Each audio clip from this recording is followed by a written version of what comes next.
So, um, this was the second uh, date that I went on. It was one of the funniest, most meaningless dates that I mean, I still don't know why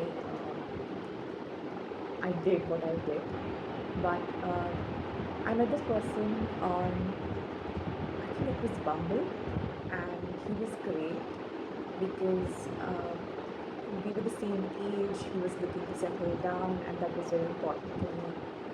I remember meeting him at this pizza place, and I think a lot of times when you meet people, this is different from how you picture them and how the conversation goes initially.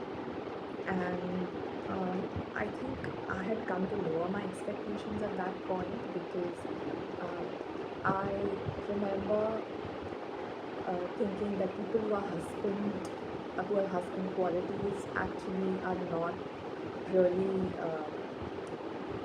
people who you would find fun, or you would find, um, you know, you can't be friends with them. They are a different kind. And I remember meeting him. I had driven to this pizza place, to this, not pizza place, it was like a resto bar kind of a place. And I remember meeting him there. Um, and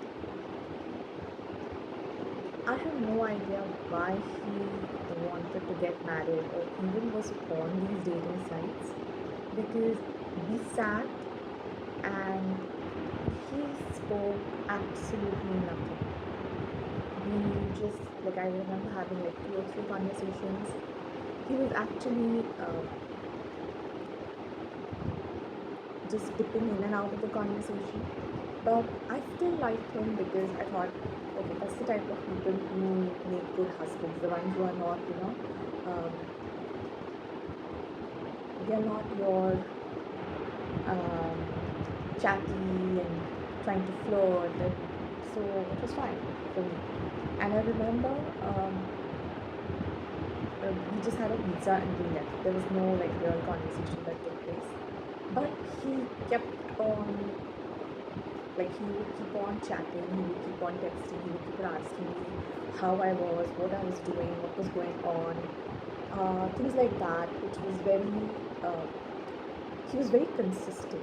Now, if you're from Maharashtra, you would know uh, some people are called Jevliska, which means they keep on asking you if you had your lunch or your dinner.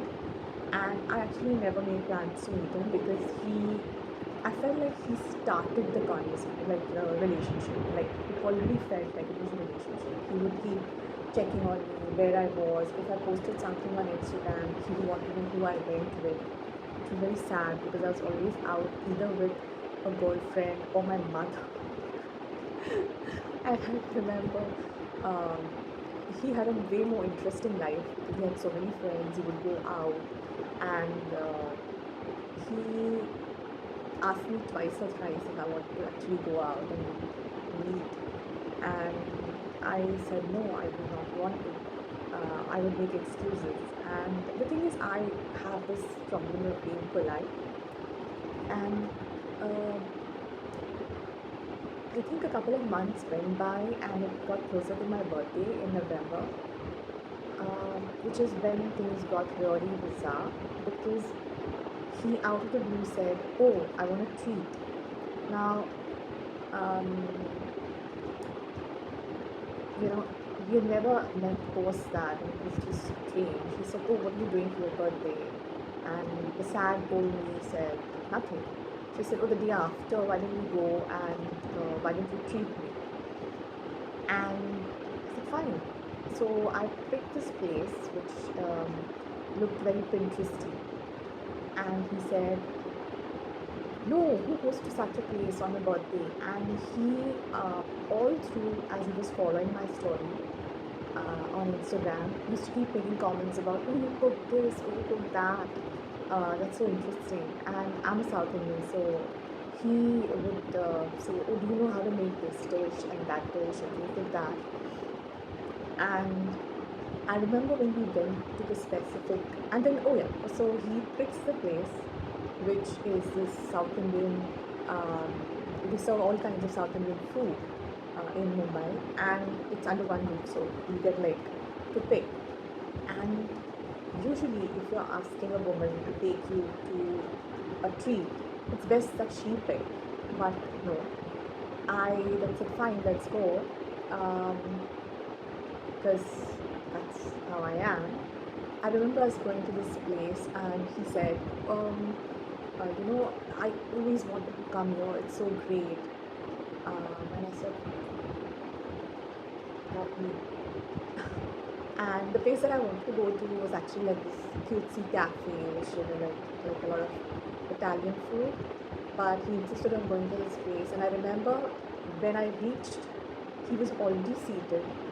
He was seated right next to the door. So, and he was seated on that side.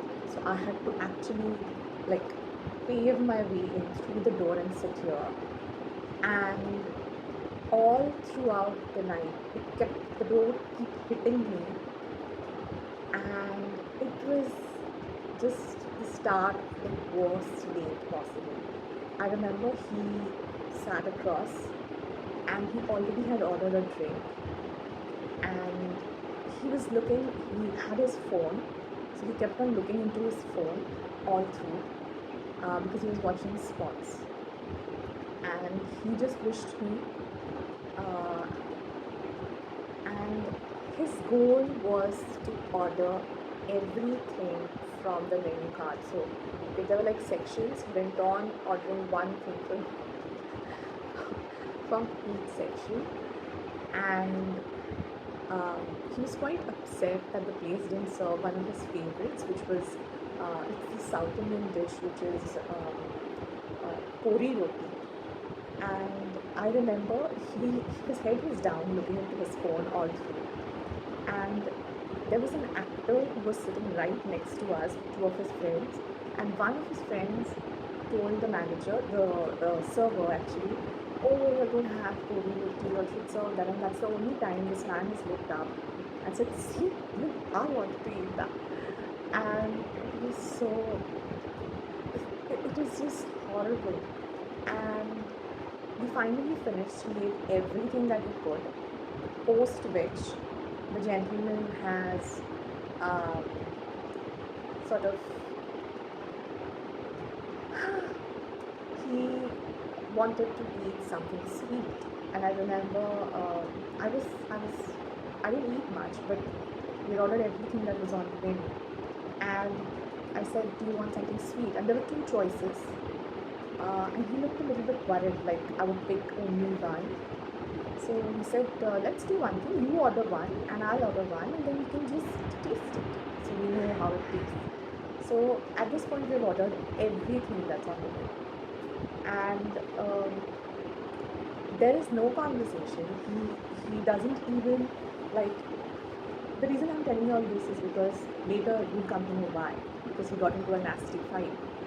Um, he kept on jumping on the food. He was just yeah, so he ate both the dessert because I didn't want to eat. I just had lost interest. He kept looking into his phone, and I remember his mom called in the middle, and she said, his father was not there.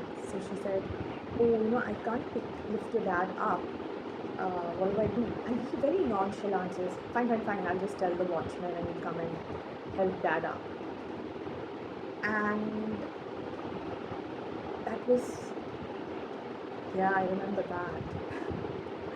And we later on, I remember, went on to, yeah, so that was the end of it.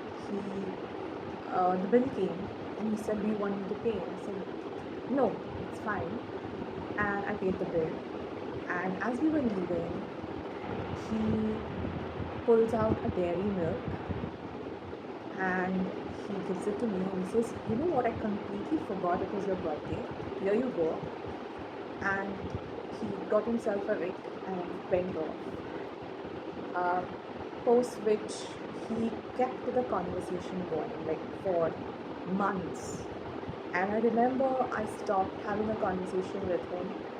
I there was nothing to those conversations. It was, what did you eat? Did you have your lunch? I had my lunch. What are you doing? Where did you go? That's it. There was nothing. There was no getting to know him. Nothing of that sort. No taking me out. No planning any dates. Nothing romantic. Nothing at all. Um, he then I remember the fight that we got into, and this is why it's so strange. I remember telling him that I am now moving to a different city because I got fed up of his, and I didn't want to block him. So I said, "Oh, I'm just gonna move." And he said, "Oh, how come you're moving?" And he got into this nasty fight where he, in his head, had thought this was now a real relationship. I have no idea now. I have absolutely no idea now. And he said, "Oh, but you know, um, like, isn't how can you just leave? And you must be one of those people who likes to play." And I said, "You've only been asking me if I ate lunch. I can eat lunch without you asking me. I don't need people asking me whether I ate lunch or not." And it's one of those very strange people that I met who I till date, he's still there. I think he's still there as one of those people who will make an attempt to contact me. Um, but I have no idea why he was on the dating site, what he wanted, and if that is actually how some men are, that they don't understand, you have to open up, you have to have a conversation that's real. Um, yeah, but that was one of the most bizarre dates that I have been on.